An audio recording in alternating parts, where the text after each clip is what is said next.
Comics bye Sanjay Gupta और श्री संजय गुप्ता जी एक ऐसा नाम है जो आपको कॉमिक्स लेने पे विवश कर देते हैं, चाहे वो कुछ भी करते होंगे। जो भी उनकी स्ट्रेटेजी है, जो भी उनकी प्लानिंग है, जो भी क्रिएटिविटी है या आर्टिस्ट के साथ जो उनका सामंजस्य जो भी है।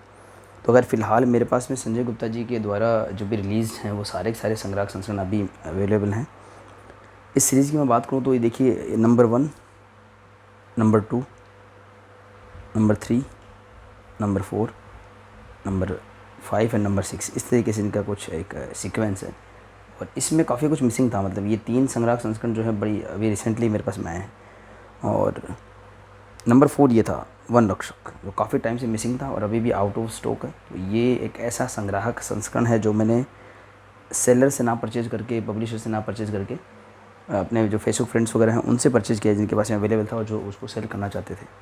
तो एक बात और मेरे को आई है कि मैं ना संग्राहक संस्करण को इस तरीके से रखता हूँ डिस्प्ले में, ऐसे खड़ा इस तरीके से स्पाइन के थ्रू।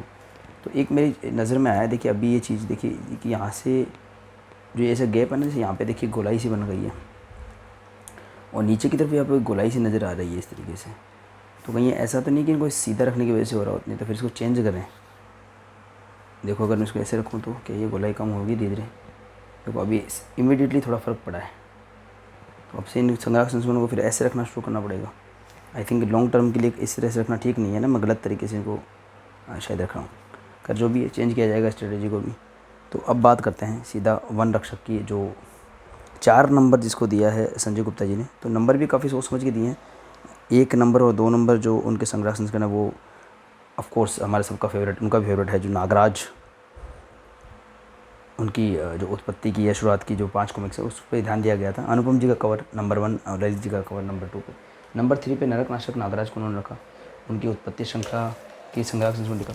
हालांकि इनके इंडिविजुअल अलग अलग संग्राहक संस्करण भी आए।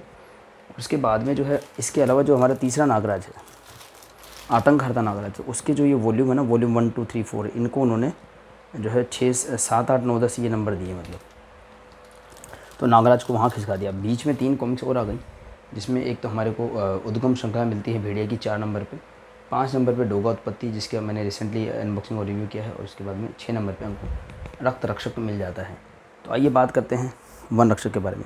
बहुत ही बढ़िया स्लिप केस कवर मिलता है, हालांकि बहुत बढ़िया तो नहीं बोलूँगा, युगारम की बराबरी करना संभव नहीं है, पर इसका फिटिंग के मामले में मतलब आपको ऐसा लगेगा, इसको हाथ में रखोगे तो लगेगा संग्राहक संस्करण नहीं है, इसको पता नहीं लगेगा अंदर एक और कॉमिक्स हो सकती है। वेल लेमिनेटेड है जो इसका स्लिप केस कवर। इनसाइड में सिंपल है एक्चुअली। इसके अलावा जो संग्राहक संस्करण है ना, चाहे डोगा उत्पत्ति है, रक्त रक्षक वगैरह है, इवन नरकनाशक है, तो इस पर आप लोग देखो कुछ आपको ऐसा मिलता है, ये स्पोर्ट यूवी का यूज़ मिलता है। देखिए लाइनिंग आपको इसे देखने को मिलेगी है ना, स्पोर्ट यूवी, ये बाउंड्री दिख रही होगी तो चमकती, देखिए सांप चमकते हुए दिख रहे होंगे इस तरीके। इसमें ऐसा कोई काम देखने को नहीं मिलता, ना तो अंदर ना ही बाहर। बाहर बस थोड़ा सा लेमिनेटेड सा फील होता है और इनसाइड में बिल्कुल सिंपल था, इवन आर्ट में थोड़ा स्ट्रेचेज है। तो ये है थोड़ा सा। 3 कॉमिक्स शामिल है इसमें, 48-48 पेज की, जो उद्गम श्रृंखला के नाम से आई थी, वन रक्षक नाम से आई थी। और जो है पहला कॉमिक्स ही खैर वन रक्षक था। अमर प्रेम एक श्रृंखला आई थी, ये इस लोगो से बना हुआ, जिसमें 15 कॉमिक्स थी, काफ़ी एंगेजिंग स्टोरी थी। उसके बाद की 3 कॉमिक्स है। तो मैं अमर प्रेम में एक्चुअली 18 कॉमिक्स मानता था। इवन राज कॉमिक्स भाई मनीष गुप्ता जी भी एक संग्राहक संस्करण अनाउंस कर चुके हैं, मुझे नहीं पता कब तक वो आएगा, तो उसका भी मैं प्री ऑर्डर कर चुका हूँ। तो ये वो कॉमिक्स, और शायद वही एक कारण रहा कि ये अवेलेबल हो रहे हैं, मतलब फेसबुक पे काफ़ी लोग सेल कर रहे हैं वन रक्षक को MRP पे, या थोड़ा से ज़्यादा या थोड़ा कम, या विदाउट नोटिस, विद नोटिस जो भी है।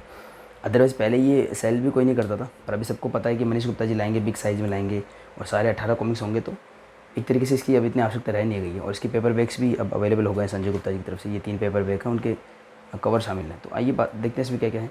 तो इसका जब संग्रह संस्करण का मैंने अतिरिक्त सामग्री देखी, स्वर्ण पृष्ठ 3 को जब मैंने देखा, तो मुझे समझ में आया कि सिर्फ वन रक्षक नहीं, मतलब पूरा अमर प्रेम का आपको स्वर्ण पृष्ठ लगेगा। मतलब जो पूरी 18 कॉमिक्स थी, 15 अमर प्रेम में और 3 जो वन रक्षक में, उन सभी के बारे में बात की गई है। पूरा अमर प्रेम सीरीज़ के बारे में बात की गई है। तो इसके जो किसी भी संग्राहक संस्करण को लेने के पीछे जो मेरी जो वजह होती है, वो उसकी सिर्फ कॉमिक्स में नहीं होती है, उसके अलावा बहुत कुछ चीज़ें होती हैं। जैसे कि रिसेंटली मैंने अभी जस्ट इसका डिटेल रिव्यू भी किया है डोगा उत्पत्ति का। तो ये जो एक्स्ट्रा थिंग्स होती हैं ना, जो एक्स्ट्रा मटेरियल आपको यहाँ मिल जाता है। यहाँ पे जो संजय जी लिखते हैं कॉमिक्स के बारे में, उनके विचार लिखते हैं, कॉमिक मेकिंग प्रोसेस के बारे में लिखते हैं, ये जो एक्स्ट्रा हमको कंटेंट मिल जाता है, वो मुझे काफ़ी आकर्षित करता है किसी भी संग्राहक संस्करण के बारे में। उस लिहाज से अगर देखा जाए तो वन रक्षक में आपको अमर प्रेम और वन रक्षक ये पूरी सीरीज़ का मज़ा मिलता है। मतलब अगर वन रक्षक के बजाय अगर ये 18 कॉमिक्स का बड़ा संग्राहक संस्करण आया होता, अगर आया होता, तो निश्चित रूप से आपको यही कंटेंट देखने को मिलता।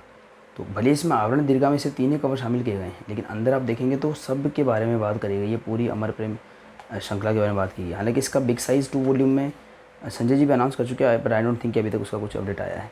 तो स्वर्ण पृष्ठ में पूरा संजय जी ने अपनी जर्नी लिखी है। और शुरुआत में तो जो युगारम की बात करें, नरक नाशक जो है, इनमें अपना दिल खोल के रख दिया है। इसमें एक बात मुझे काफ़ी अच्छी लगी थी, लास्ट में बताऊँगा सर।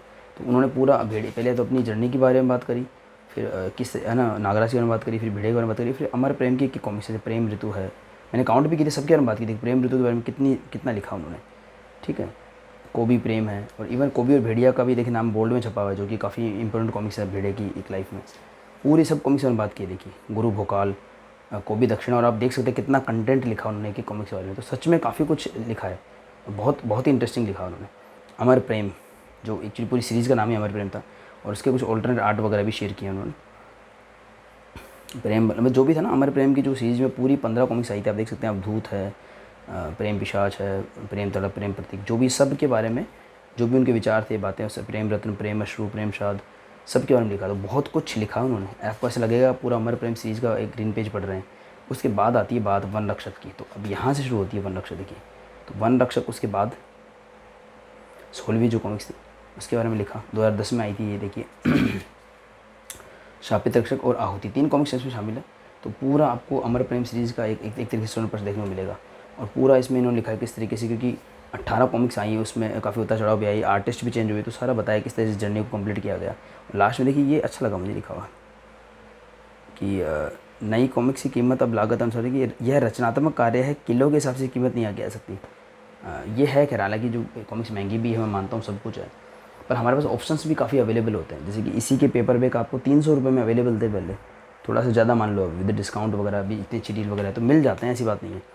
पर थोड़ा ये है कि हाँ, रचनात्मक कार्य तो है, उसकी कीमत सीधा ऐसे नहीं आगे आ सकती, हर एक अपना अपना होता है। जैसे मैं कुछ चीज़ों में मान लो इसमें कॉमिक्स में मैं मतलब बिल्कुल नहीं सोचता पैसे के बारे में, तो ये है। मतलब हालांकि सोचना चाहिए, सारा बजट वगैरह सब देखना पड़ता है, पर इसमें अच्छी बात, ये बात अच्छी लिखी वैसे उन्होंने कि इसकी कीमत ना, रचनात्मक कार्य की कीमत किलो के हिसाब से नहीं आगे आ सकती। भेड़िया उद्गम श्रृंखला के बारे में फिर संजय जी के बाद आपको पता ही है कि इनके उद्गार आते हैं, हर कॉमिक्स में ऐसा ही होता है। आलोक शर्मा जी हमेशा लिखते हैं, चाहे वो युगारम की बात करें, डोगा उत्पत्ति में भी हमने देखा, तो उन्होंने अपनी जो भेड़िया के बारे में उनके जो विचार थे, उनकी जो जर्नी रही, वो उन्होंने शेयर किया। उसके बाद में ये है कुछ धीरज उन्ना जी के बनाया हुआ, कितना सुंदर पैनल है, बहुत अच्छा पैनल लगा, और कलरिंग काफ़ी अच्छी लग रही है इसकी। ये देख लेते क्या क्या है इसमें। तो इसमें फिर भेड़िया के बारे में, धीरज उन्ना जी के बारे में बातें लिखी हुई है संजय जी के द्वारा। पहला कॉमिक्स का इसमें सीन भी दिया गया है। वन रक्षक का अभिषेक मलसुनी जी के द्वारा बनाया गया आर्ट बहुत अच्छा, मतलब अभिषेक मलसुनी जी ने ना इस बार दिल जीत लिया। चाहे भेड़िया का आर्ट हो, चाहे देखिए नागराज का आर्ट, वो भी अभिषेक मलसुनी जी का है। और इवन जो मैंने भाई बिगेस्ट अनबॉक्सिंग करी थी, जिसमें मेरा एक पोस्टर मिसिंग था नागराज सेट 1 का, वो भी अभिषेक मलसुनी जी के द्वारा बनाया गया पोस्टर मिसिंग था, जिसका काफ़ी दुख है मुझे। मतलब अभिषेक मलसुनी जी ने सच में काफ़ी अच्छा बनाते हैं, नागराज, ध्रुव, भेड़िया वगैरह सभी को बहुत अच्छा बनाते हैं। ध्रुव के भी अच्छे आर्ट बनाए उन्होंने। तो अभिषेक मलसुनी जी का बहुत शानदार कवर है, तो उनका आर्ट दिया हुआ है। आगे देखते हैं, हम आगे रुक गए थे बीच में। और इसके बाद में जो है ये आवरण पृष्ठ किस तरीके से इसको बनाया गया, किस तरह से कॉन्सेप्ट डेवलप किया, वो इसमें बता रखा है। और इसके बाद में जो है कुछ ऐसे आर्ट भी शेयर किए गए हैं जो बने थे लेकिन पब्लिश नहीं हो पाए। ये धीरज वर्मा जी का बनाया हुआ आर्ट है। और इसमें फूजो बाबा देखिए जो है कुछ अस्थि विसर्जन कर रहे हैं, पर इसको देखकर जब धीरज वर्मा जी छोड़ के हमको चले गए थे, उसके बाद ही पब्लिश हुआ था, तो काफ़ी लोगों ने इसको इस तरीके से रिप्रेजेंट भी किया था कि देखिए खुद धीरज वर्मा, ऐसा लग रहा है कि फूजो बाबा धीरज वर्मा जी को अपनी श्रद्धांजलि दे रहे हैं। देखिए आदिल खान जी जिन्होंने इसमें काम कर रखा है, तो आदिल खान जी का बनाया हुआ आर्टवर्क है कोबी भेड़िया जैन का, जो प्रकाशित नहीं हुआ था, अच्छा बनाया है। आदिल खान जी का बनाया हुआ कोबी, आदिल खान जी का बनाया हुआ भेड़िया, और उसके बाद में इन तीनों कॉमिक्स के कवर। तो एक तरीके से कम्पैक्ट एक कलेक्टर एडिशन है with compact slip case cover. उसके नोवेल्टीज़ भी काफ़ी अच्छी मिली थी, मैंने वो भी डिटेल पहले दे रखी है वन रक्षक के नोवेल्टीज़ के बारे में जब इसका अनबॉक्सिंग किया था। हालांकि अनबॉक्सिंग में नोवेल्टीज़ नहीं मिली थी, बट इसकी नोवेल्टीज़ मैं पहले ही परचेज कर चुका था। इसको देख के इंसिडेंस याद आया कि ईयर 2004 में हमारे पास में एक सीडी थी, मतलब ऑफिसर करके मूवी थी सुनील शेट्टी की, जिसकी ओरिजिनल सीडी हमारे पास में थी ऑलरेडी, और पिताजी ने देखी, वो हमारे पास में पड़ी थी। हम गाँव वगैरह गए थे, कहीं से लेके आए थे, तो उन्होंने बोला कि सीडी पड़ी तो लाओ सीडी प्लेयर भी ले आते हैं। तो इस तरीके सीडी प्लेयर हमारे घर में आया था, मतलब इस तरीके से हुआ था सब कुछ। तो उसी सीक्वेंस में देखा है कि नोवेल्टीज़ इसकी पहले आ गई थी मेरे पास में, और ये संग्राहक संस्करण बाद में आया था। और नोवेल्टीज़ भी पूरी नहीं आ पाई थी, पर पेपर स्टिकर और मैग्नेट स्टिकर और रबर शीट मैग्नेट स्टिकर सब आ गए थे मतलब। तो एक लगभग मेरे पास एक कलेक्शन पूरा हो चुका है। तो फिलहाल इतनी ही बात थी मेरे पास वन रक्षक के बारे में। काफ़ी अच्छा लगा इसका स्वर्ण प्रश्न वगैरह, और सभी के स्वर्ण प्रश्न मुझे पसंद आए, सभी के, ये चाहे युगारंभ हो, चाहे रक्त रक्षक हो, लोकात्पत्ति हो, इसके अलावा अदर जो कॉमिक्स हैं आखिरी हैं, चाहे वो सिटी विदाउट ए हीरो है, उन सब में काफ़ी कुछ खास है स्वर्ण ट्रस्ट में, या जो कॉमिक मेकिंग की प्रोसेस है, स्केच वगैरह सब कुछ। तो इसी के साथ मैं इस वीडियो को एंड करता हूँ। बाद में इसको पढ़ना बाकी, ना पढ़ना काफ़ी टाइम से बाकी रह रहा था और भी टाइम मिल नहीं पा रहा है, तो मैंने कहा चलो एक बार इसके इन पहलुओं के बारे में चर्चा कर ली जाए, उसके बाद में उसको पढ़ करके फिर और स्टोरी को टच करते हुए एक और वीडियो बना दिया जाएगा। तो इसी के साथ मैं अब अपने वीडियो को एंड करना चाहूँगा। अंत तक बनाने के लिए और सपोर्ट करने के लिए सभी व्यूअर्स को धन्यवाद।